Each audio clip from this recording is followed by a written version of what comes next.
Primer, proposta d'aprovació, si s'escau, de l'esborrany de l'acte de la sessió anterior. Crec que en teníem vosaltres, no? Vale.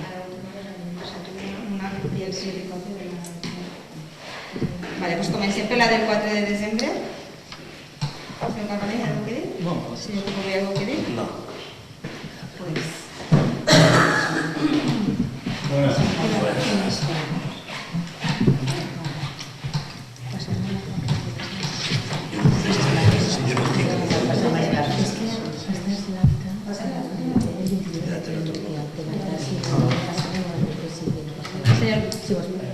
Senyor Tales, ¿algo que dir de l'acta del 4 No, de s'ha dit desembre? no, està bé.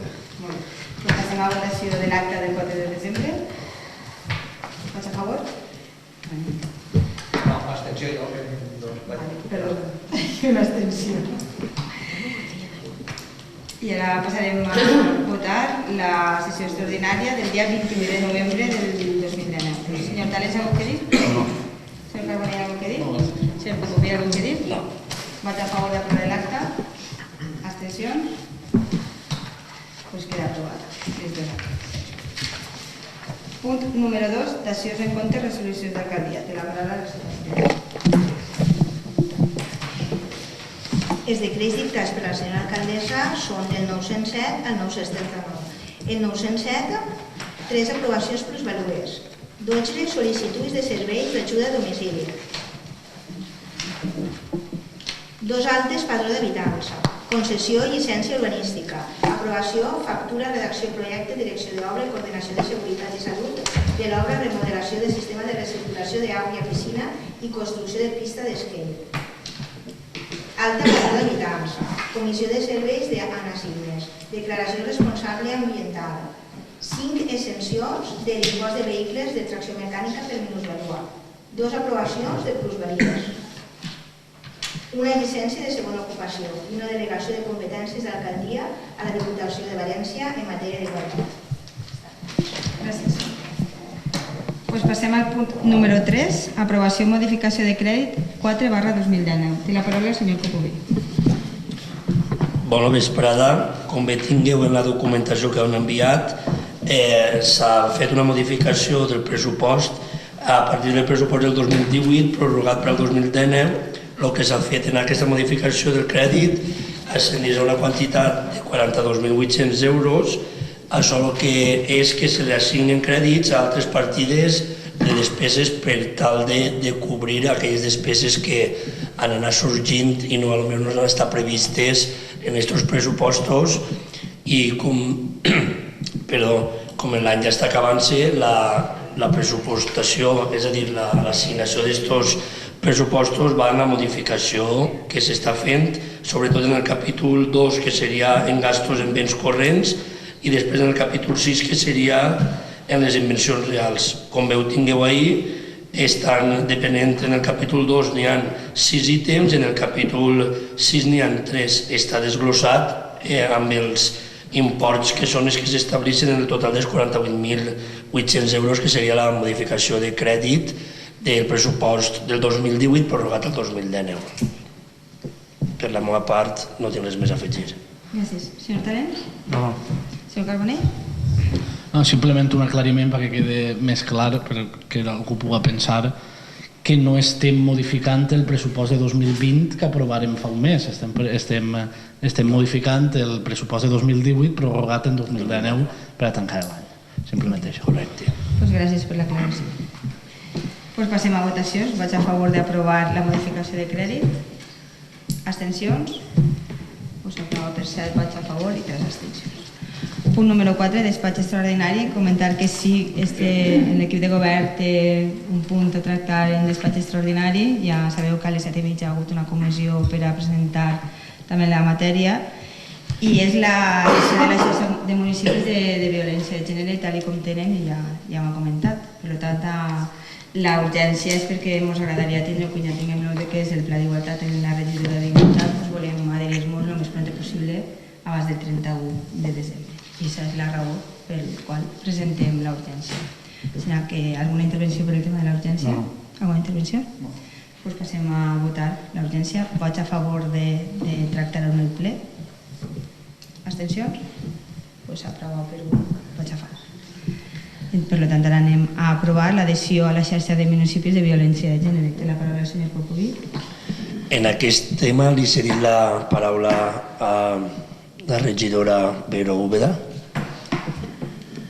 Bona vespre. En un principi, en primer lloc, vaig a explicar el que és la xarxa de municipis protegits contra la violència de gènere al que pretén adhesionar-nos. La xarxa, com el seu nom indica, és una xarxa entre la Diputació de València i els municipis que formen la província. El que pretén és coordinar el treball que es porta a terme organitzant i potenciant els recursos existents i garantir la igualtat d'oportunitats en l'accés als recursos de prevenció i atenció a la violència de gènere, independentment de la zona on se resideixca, implicant els poders públics en les actuacions dirigides a l'erradicació de la violència de gènere. Per adherir-nos a aquesta xarxa havíem de complir uns requisits, que són 3. En primer lloc, disposar d'una regidoria o delegació d'igualtat, disposar d'un pla d'igualtat o un pla contra la violència de gènere que va ser aprovat per ple el dia 28 de novembre d'aquest any, i per últim l'adhesió al programa ATEMPRO, que és el servei telefònic d'atenció i protecció a les víctimes de violència de gènere. L'adherir-nos a la xarxa té una sèrie de beneficis i també una sèrie d'obligacions. Els beneficis és que la xarxa dona suport als municipis en l'elaboració de programes, mesures i accions, tot el que fomenta l'erradicació de la violència de gènere. Busca finançament per a activitats conjuntes entre els municipis adherits. També facilita l'intercanvi d'iniciatives locals i la transferència de coneixements entre els municipis. Impuls de creació i utilització de recursos comuns. Difusió de les activitats realitzades tant per la Diputació com per els municipis adscrits a ella. Impuls de la formació del personal tècnic i polític. Campanyes de sensibilització i altres actuacions per a l'erradicació de la violència de gènere i, per últim, organitzar anualment una jornada de visibilització d'aquesta xarxa.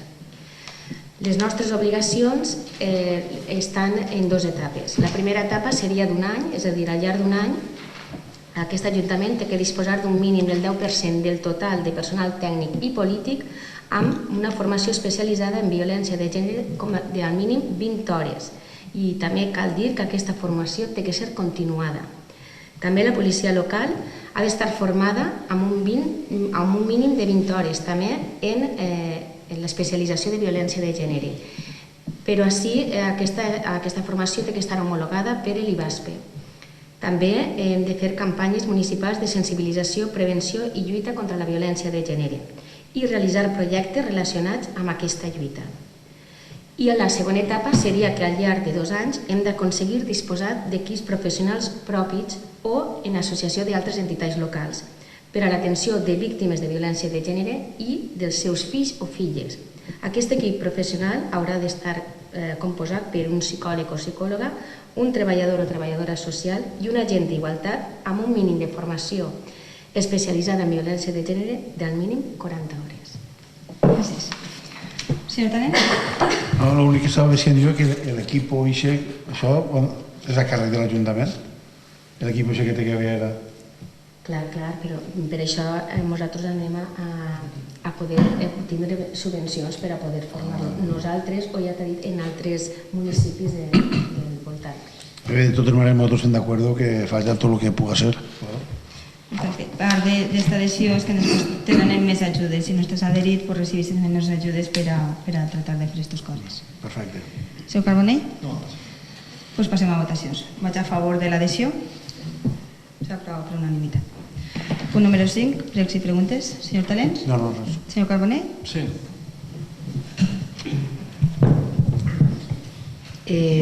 Com que dissabte passat va haver un temporal d'aire bastant fort, el terreny cedit per l'Ajuntament a l'associació Felina Meu Xape ha aparegut amb desperfectes i volíem llançar un prec des del col·lectiu Compromís que si es pot contemplar aquest desperfecte i que s'arregli el més aviat possible, ja que aquesta associació treballa en col·laboració amb el consistori i sobretot per el benestar animal i la convivència entre humans i felins, d'acord? Gràcies.